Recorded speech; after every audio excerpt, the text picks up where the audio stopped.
जी नमस्कार दोस्तों, मैं शिवाजी सर हिंदी सीखे चैनल के माध्यम से आप सभी का हार्दिक अभिनंदन व वंदन करता हूं। दोस्तों, अभी तक हिंदी सीखे चैनल के माध्यम से आप जीएस और यूपी स्पेशल, विज्ञान, संस्कृत और हिंदी के तमाम वीडियो आपके प्ले लिस्ट में डाले जा चुके हैं। इन सभी सब्जेक्टों से संबंधित आपको कहीं भी अगर कोई समस्या हो तो कमेंट कीजिए और भी जो आपके सब्जेक्ट हैं उनको पढ़ाया जाएगा। लेकिन फिलहाल इस समय जो सीरियल से चल रहा है उसको हम लोग समाप्त करके अगले सब्जेक्ट में जाएंगे और आपके कमेंट के अनुसार ही पढ़ाया जाएगा। दोस्तों, कल हमने पढ़ाया था मंत्रिपरिषद। आज का जो टॉपिक होगा वो होगा प्रधानमंत्री, जो बेहद ही परीक्षा के दृष्टिकोण से इम्पॉर्टेंट होता है। ठीक, बने रहिएगा अंत तक। बहुत ही साधारण भाषा में मैं समझाने का कार्य करता हूँ। ठीक, और आपको मैं ये दावा करता हूँ कि जो भी टॉपिक पढ़ाता हूँ बिल्कुल आप जो चीज़ें क्वेश्चन बनती है उस हिसाब से पढ़ाने की कोशिश करता हूँ। बहुत अधिक समय बर्बाद नहीं करूँगा। आते हैं दोस्तों आपके टॉपिक पर। तो आज का जो हमारा टॉपिक है वो है प्रधानमंत्री।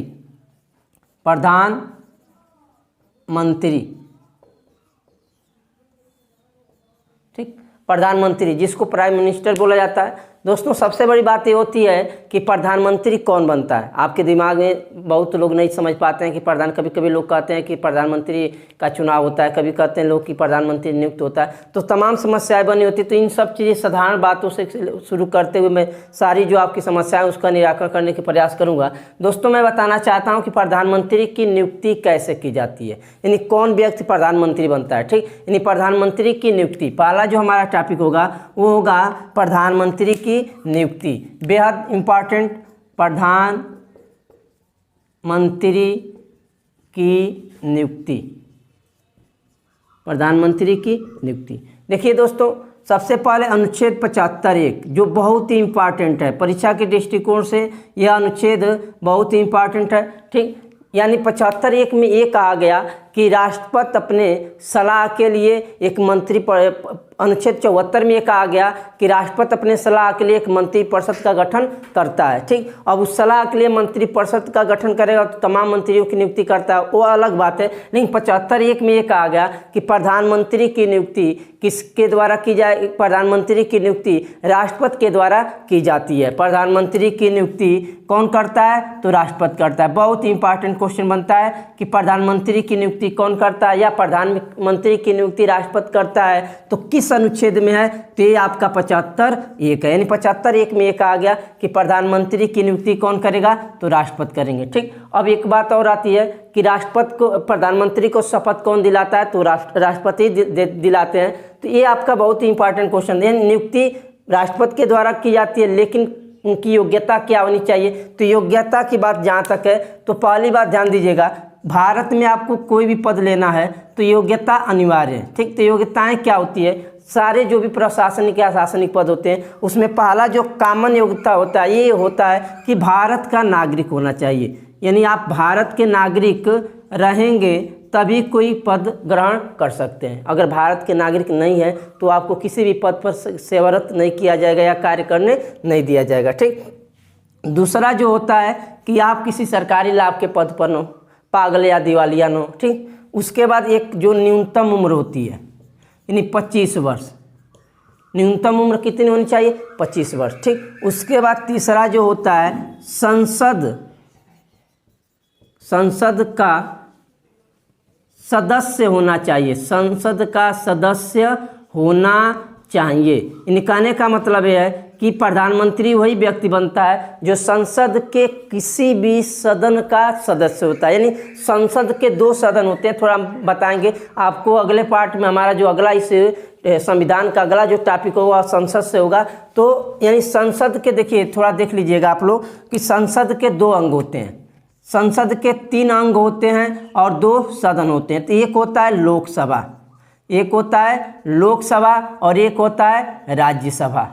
ठीक, तो दोस्तों आपका जो प्रधानमंत्री बनता है वो लोकसभा का भी सदस्य हो सकता है और राज्यसभा की भी हो सकता है। इसमें कोई ऐसा नहीं है कि वो राज्यसभा के सदस्य होंगे, लोकसभा के ही सदस्य प्रधानमंत्री बनेंगे, ऐसा कहीं लिखा नहीं गया। यानी कहने का मतलब है कि प्रधानमंत्री यदि किसी भी भारत के नागरिक को बनना है तो लोकसभा या राज्यसभा का सदस्य होना अनिवार्य होता है। ठीक, अब देखिए कभी कभी क्या होता है कि मान लीजिए देखिए अब प्रधानमंत्री की जो नियुक्ति होती है तो लोकसभा के चुनाव के उपरांत यानी चुनाव के बाद ही प्रधानमंत्री की नियुक्ति होती है। तो लोग कहते हैं कि प्रधानमंत्री का चुनाव हो रहा है, प्रधानमंत्री का चुनाव नहीं होता है, लोकसभा का चुनाव होता है और लोकसभा के सदस्यों के बीच में से ही एक आपका प्रधानमंत्री राष्ट्रपति के द्वारा नियुक्त किया जाता है। यानी लोकसभा सदस्यों के बीच में से ही या राज्यसभा के सदस्यों के बीच में से एक प्रधानमंत्री नियुक्त किया जाता है। तो दोस्तों लोकसभा या राज्यसभा में से ही कोई एक व्यक्ति जो लोकसभा या राज्यसभा का सदस्य होगा वही व्यक्ति प्रधानमंत्री बनेगा। होता क्या है कि कभी कभी ऐसा होता है कि मान लीजिए कोई जैसे आपके इंदिरा गांधी जो भारत की पहली महिला प्रधानमंत्री बनी और भारत की तीसरी प्रधानमंत्री बनी, तो 1966 में जो प्रधानमंत्री बनी तो उस समय वह लोकसभा की सदस्य नहीं थी। अब लोकसभा की सदस्य नहीं थी दोस्तों, तो एक बात बनती है कि भाई आखिर जब लोकसभा के सदस्य नहीं और संसद के किसी भी सदन का सदस्य होना अनिवार्य होता है, तो इसको देखते हुए जब वो लोकसभा की सदस्य नहीं थी तो उन्होंने राज्यसभा की सदस्यता ग्रहण की। और होता ये भी है कि यदि आप किसी भी यानी लोकसभा के सदस्य नहीं है तो 6 महीने के अंदर यदि आप देखिए मंत्रिपरिषद या कोई भी मंत्री पद हो, वो राज्य में हो या केंद्र में हो, जब आपको मंत्री बना दिया जाता है तो आप संसद या विधानमंडल, अगर राज्य में है तो विधानमंडल के किसी भी सदन से आप सदस्य होना अनिवार्य होता है, अगर केंद्र में है तो संसद के किसी भी सदन का सदस्य होना अनिवार्य होता है। यदि आप प्रधानमंत्री बन गए तो 6 महीने के अंदर आप संसद के किसी भी सदन का सदस्य होना अनिवार्य होता है। यदि आप 6 महीने के अंदर मान लीजिए जो चौथा आपका होता है 6 महीने के अंदर जो आप यदि मान लीजिए सदस्यता ग्रहण नहीं करते हैं तो आपको इस्तीफा देना पड़ेगा। यानी जो व्यक्ति अगर मान लीजिए प्रधानमंत्री बन गया और 6 महीने के अंदर वह सदस्यता ग्रहण नहीं करता है तो वह इस्तीफा दे देगा। तो यानी ये प्रधानमंत्री की योग्यताएं हुई, पहला कि भारत का नागरिक होना चाहिए, दूसरा कि 25 वर्ष न्यूनतम उम्र 25 वर्ष होनी चाहिए, संसद का सदस्य होना चाहिए, और यदि मान लीजिए संसद का सदस्य नहीं है तो 6 महीने के अंदर संसद का सदस्य हो जाना चाहिए। एक चीज़ बहुत इंपॉर्टेंट, शायद आपको ये चीज़ आपको मालूम नहीं होगा अभी तक, मैं बता दूं कि यदि प्रधानमंत्री राज्यसभा का सदस्य, किसका सदस्य? राज्यसभा का, तो देखिए प्रधानमंत्री का जो कार्यकाल होता है वो 5 वर्ष होता है। बीच में उसको अविश्वास प्रस्ताव के द्वारा पद से हटाया जा सकता है। किसके द्वारा? तो देखिए एक क्वेश्चन बनता है कि प्रधानमंत्री को किस प्रक्रिया के द्वारा उसके पद से हटाया जा सकता है? तो अविश्वास प्रस्ताव, ठीक। जैसे राष्ट्रपति पर महाभियोग लगाया जाता है, ठीक, और यदि राष्ट्रपति को पद से हटाना तो महाभियोग लगाया जाता है, ठीक, वैसे ही प्रक्रिया उपराष्ट्रपति भी चलती है। और प्रधानमंत्री को हटाना है तो अविश्वास प्रस्ताव किया जाता है, और किसके द्वारा? तो लोकसभा के द्वारा, ठीक। अविश्वास प्रस्ताव कहाँ पेश होता है? तो लोकसभा में। हमेशा एक चीज़ ध्यान दीजिएगा, थोड़ा मैं बहुत ही शानदार तरीके से बताने की कोशिश करूँगा, शायद उम्मीद है कि ये सब चीज़ें कहीं मिलेगी नहीं। देखिए अविश्वास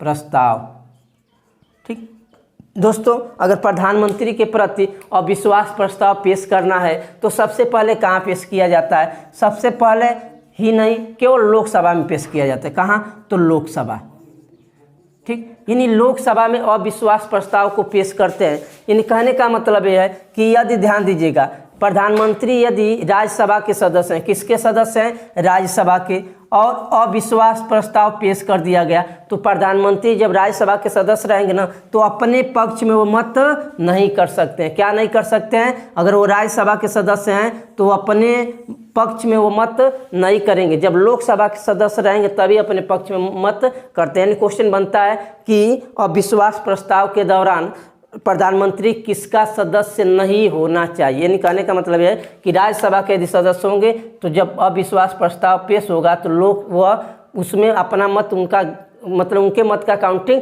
नहीं होता है, ठीक। तो ये जरूरत इसीलिए कहा जाता है कि लोकसभा का सदस्य होना चाहिए, ठीक। यानी अविश्वास। अब एक चीज़ और बता दें, परीक्षा के दृष्टिकोण से पेपर में जो भी क्वेश्चन बनते हैं, क्वेश्चन बनने का कोई वो नहीं है कि क्वेश्चन नहीं बनेगा, ठीक। देखिए एक महत्वपूर्ण क्वेश्चन अविश्वास प्रस्ताव से ही कि एक क्वेश्चन बनता है कि सबसे पहले अविश्वास प्रस्ताव किस प्रधानमंत्री के शासनकाल में या किसके समय पेश किया गया? तो एक ध्यान दीजिएगा, आपके जो प्रथम प्रधानमंत्री थे जवाहरलाल नेहरू,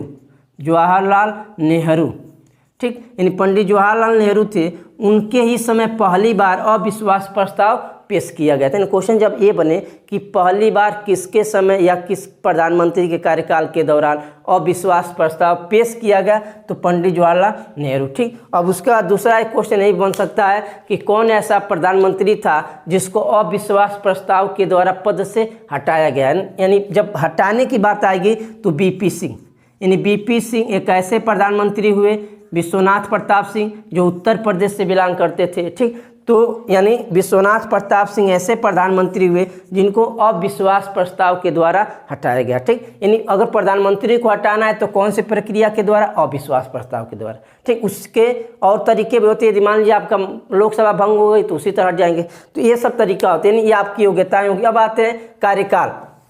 तो दोस्तों कार्यकाल जो प्रधानमंत्री का होता है वो 5 वर्ष होता है। बिल्कुल आप जानते होंगे कि प्रधानमंत्री का कार्यकाल कितना वर्ष होता है, 5 वर्ष होता है।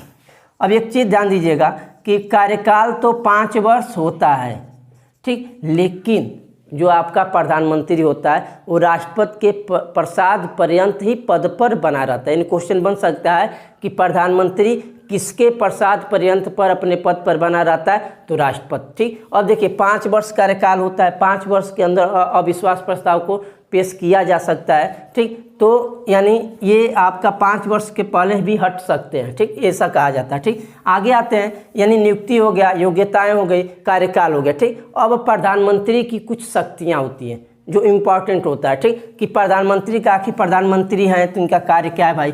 देखिए एक चीज़ बता दें कि व्यवहारिक रूप से, व्यवहारिक संवैधानिक रूप से नहीं, व्यवहारिक रूप से अगर देखा जाए, व्यवहारिक रूप से, तो आपका प्रधानमंत्री आपके देश का सर्वोच्च मतलब एक पद है। ठीक, महत्वपूर्ण पद है। ठीक, यानी व्यवहारिक रूप से भारत का महत्वपूर्ण पद कौन है, तो प्रधानमंत्री है। क्यों? क्योंकि भारत की जो भी व्यवस्था होती है देश से लेकर विदेश स्तर तक, विश्व स्तर तक, सारी चीज़ों को इन्हीं के द्वारा देखरेख किया जाता है। यदि देखिए मान लीजिए विदेशी संबंधी कोई मामला है तो विदेश मंत्री भले ही हैं, लेकिन इनके बिना कुछ होने वाला नहीं है। ठीक, तो इसीलिए व्यवहारिक रूप से भारत का सबसे महत्वपूर्ण पद कौन माना जाता है, प्रधानमंत्री। और भारत का प्रथम नागरिक राष्ट्रपति होता है।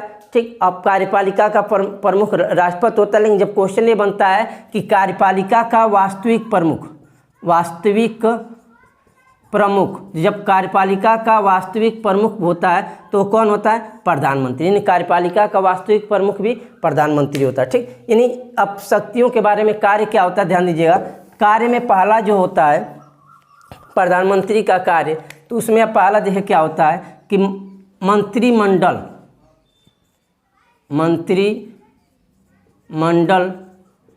की अध्यक्षता। कहने का मतलब यह है कि जो मंत्रिमंडल की बैठक होती है उसकी अध्यक्षता कौन करता है, प्रधानमंत्री करता है। ठीक, उसके बाद जैसे ही शपथ ग्रहण हो जाता है, ठीक, तो मंत्रियों की जो विभागों की बंटवारा होती है, विभागों की बंटवारा, यानी विभागों की बंटवारा, मंत्रियों के विभागों की बंटवारा कौन करता है, तो प्रधानमंत्री करते हैं। क्वेश्चन बन सकता है कि मंत्रियों के विभागों की बंटवारा किसके द्वारा किया जाएगा, तो प्रधानमंत्री। ठीक, तीसरा आपका मंत्रिमंडल की बैठक की अध्यक्षता भी करता है। ठीक, और तीसरा जैसे मान लीजिए कोई आपके विदेशी संबंधी मामले हैं तो उसकी भी देखरेख किसके द्वारा किया जाता है, प्रधानमंत्री। ठीक, प्रधानमंत्री आपके देश का एक महत्वपूर्ण पद है। ठीक, आगे चलते हैं। इसी के साथ और भी चीज़ें जो मान लीजिए आपके देश के कुछ ऐसे प्रधानमंत्री हैं जिनका कार्यकाल, जिनके बारे में जिनसे क्वेश्चन बनते हैं, उन सब चीज़ों को जो रोचक होते हैं उनको मैं बताने का प्रयास करता हूँ। अगला इसमें जो टॉपिक है वो है प्रधानमंत्री के व्यक्तिगत पदक्रम से, यानी कितने लोग अभी तक भारत के प्रधानमंत्री बन चुके हैं, उस पर बात होती है। देखिए सबसे पहली बात, ये जो मैं ट्रिक देने जा रहा हूँ शायद मुझे विश्वास है और आप भी देखेंगे तो आपको विश्वास हो जाएगा कि ये सब जो भी ट्रिक भेजे जा रहे हैं हिंदी सीखे चैनल के माध्यम से, तो ये जो भी ट्रिक जाते हैं शायद ऐसे ट्रिक आपको नहीं मिलेंगे। हम आपकी समस्याओं को देखते हुए इन सब चीज़ों का निराकरण करते हैं। चलिए आते हैं, देखिए जो प्रधानमंत्री के व्यक्तिगत पदक्रम से बात आती है। देखिए दोस्तों, आपके पहला जो नाम है जवाहर नंद। ठीक, यानी जवाहर का मतलब हो गया पंडित जवाहरलाल नेहरू, जो भारत के प्रथम प्रधानमंत्री थे। नंद का मतलब ये हो गया कि गुलजारीलाल नंदा, यानी गुलजारीलाल नंदा की एक विशेषता ये थी कि यह भारत के पहले कार्यवाहक प्रधानमंत्री और दूसरे प्रधानमंत्री बने। ठीक, तीसरा जो बात आता है वो है आपके लाल बहादुर शास्त्री। ठीक, लाल बहादुर शास्त्री जो भारत के तीसरे प्रधानमंत्री बने। और अगर देखा जाए कि पूर्णकालिक अगर क्वेश्चन ऐसे बन जाए कि भारत के दूसरे पूर्णकालिक प्रधानमंत्री, तो लाल बहादुर शास्त्री हो जाएंगे। ऐसे जनरली क्वेश्चन बन जाए कि भारत के तीसरे प्रधानमंत्री, तो लाल बहादुर शास्त्री होंगे। ठीक, उसके बाद इंदिरा से आपका हो जाएगा इंदिरा गांधी। ठीक, अब देखिए इंदिरा गांधी जो भारत की पहली महिला प्रधानमंत्री थी, सबसे बढ़िया क्वेश्चन कि भारत की पहली महिला प्रधानमंत्री तो इंदिरा गांधी, जिनको आयरन लेडी कहा जाता है। ठीक, इन्हीं के समय आपके भारत में आपातकाल लगा 1975 में, 77 तक चला, तो काफ़ी चीज़ें इनके समय हुई, संविधान संशोधन भी बहुत हुए। तो एक बेहतरीन कार्य के लिए इनको जाना जाता है, एक अच्छे निर्णय के लिए जाना जाता है, इसलिए इनको आयरन लेडी कहा जाता है। आगे चलते हैं दोस्तों, यानी तीसरे चौथे हो गए। उसके बाद पाँचवें आपके मोरारजी देसाई। मोरारजी देसाई की विशेषता ये है कि सबसे अधिक उम्र में प्रधानमंत्री बनने वाले व्यक्ति थे। यानी क्वेश्चन बन सकता है कि ऐसे व्यक्ति का नाम बताइए जो सबसे अधिक उम्र में प्रधानमंत्री बना, तो मोरारजी देसाई। ठीक, उसके बाद एक और क्वेश्चन बनता है कि गैर कांग्रेसी प्रथम प्रधानमंत्री। यानी कहने का मतलब है कि ऐसा व्यक्ति जो कांग्रेस से संबंधित था, उसके बाद कांग्रेस से नाता तोड़कर एक अलग पार्टी बनाकर प्रधानमंत्री बन गया, तो वो थे मोरारजी देसाई। दोस्तों होता क्या कि 1975 में आपातकाल लगती है, 1977 तक चलता है। उसके बाद फिर से जब लोकसभा का चुनाव होता है तो कांग्रेस की बुरी तरह से हार होती है और एक पार्टी आती है जनता पार्टी, जिसके नेता बहुमत दल के नेता बनते हैं मोरारजी देसाई। दोस्तों एक चीज़ ध्यान दीजिएगा कि राष्ट्रपति उन्हीं व्यक्ति को प्रधानमंत्री बनाता है जो बहुमत साबित कर लेते हैं या तो बहुमत दल के नेता होते हैं। ठीक, जो व्यक्ति बहुमत दल का नेता वही प्रधानमंत्री बनता है। यदि मान लीजिए बहुमत दल का नेता नहीं है तो होता क्या है कि राष्ट्रपति के द्वारा प्रधानमंत्री की नियुक्ति कर दी जाती है, लेकिन एक शर्त लगाया जाता है उस व्यक्ति से कि आपको इतने समय में बहुमत को पास करना होगा या बहुमत साबित करना होगा, तब आप राष्ट्रपति पद पर, प्रधानमंत्री पद पर बने रहेंगे, अन्यथा इस्तीफा देंगे। ठीक, आगे चलते मोरारजी देसाई हो गए। उसके बाद चौधरी चरण सिंह।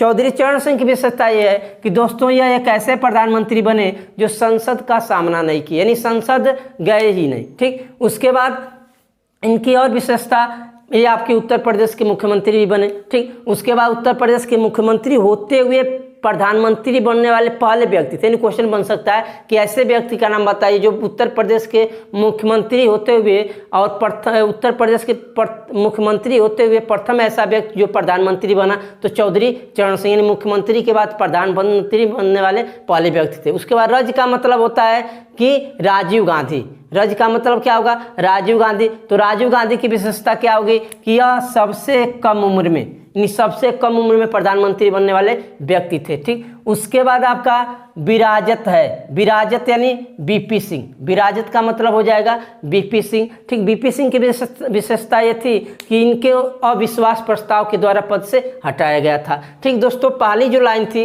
वो उसका जो ट्रिक था एक चौपाई के माध्यम से था, जवाहर नंद के लाल इंदिरा देसाई चरण रज विराजत है। यानी जवाहर नंद के लाल इंदिरा देसाई चरण रज विराजत है, पहला ट्रिक था। दूसरी जो ट्रिक की लाइन थी ये भी देखिएगा, इसका क्या है? चंद्र नर अटल देव, चंद्र नर अटल देव इंद्र मन में मोदी बाजत है। चलिए आगे आते हैं। देखिए चंद्र का मतलब ये हो गया चंद्रशेखर। चंद्र का मतलब चंद्रशेखर जो 9वें प्रधानमंत्री बने। नर का मतलब ये हो गया कि नरसिंहम राव। ठीक, और अटल, अटल मतलब अटल बिहारी वाजपेयी।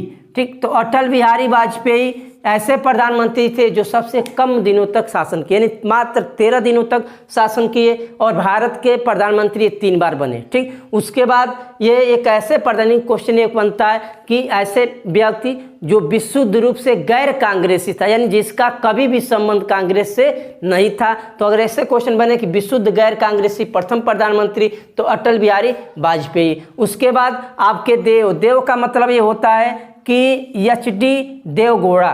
ठीक, एच.डी. देवगौड़ा। ठीक, एच.डी. देवगौड़ा उसके बाद बनते हैं। उसके बाद जो नाम आता है इंद्र, इंद्र का मतलब होता है इंद्र कुमार गुजराल, इंद्र कुमार गुजराल। आगे जो नाम आता है मन, मन का मतलब ये होगा कि मनमोहन सिंह। ठीक, मनमोहन सिंह, उसकी मनमोहन सिंह आपके भारत के 14वें ऐसे व्यक्ति हैं जो प्रधानमंत्री बनते हैं। उसके बाद मोदी।